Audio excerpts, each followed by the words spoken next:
Assalomu alaykum. Hurmatli vatandoshlar. Bugun yine akşam yodlaringizda bo'lsa video chiqarib edim. Bir kasal qizchamiz bor ekan deb aytib edim. Miyasida o'smasi bor ekan deb. Shu qizimizni yanına geldik. Biz O'zbekiston ahlidan, biz blogerlerden, hemmelerinden bir yardım berishlarini so'rab qolamiz. Size bir savolim bor edi. Qizingizni kasalligi qachon ma'lum bo'ldi? Qachon boshlandi bu? Bultur nada başlandı. Bultur iyundami?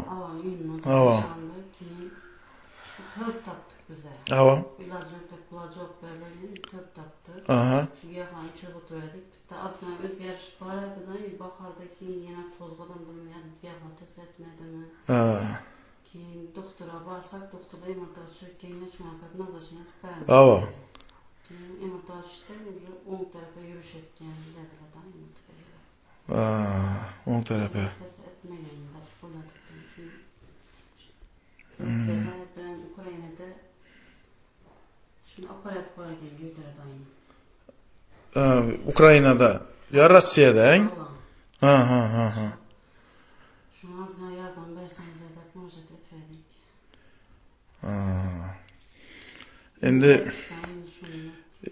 Xudo xolasa umid etamiz insonlardan bir ro'za Ramazon oyida shu qizimiza inshaalloh qo'llaringizdan giyeni cheldi bir yordam qilinglar. Shu qizimiz endi hayotga qadam katta hayotga qadam tashiydigan qiz 15-16 yoshar qiz ekan.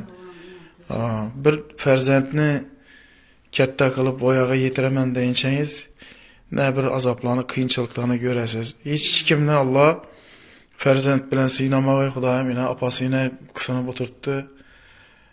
Xudoyim Allohning o'zi shifo bergin.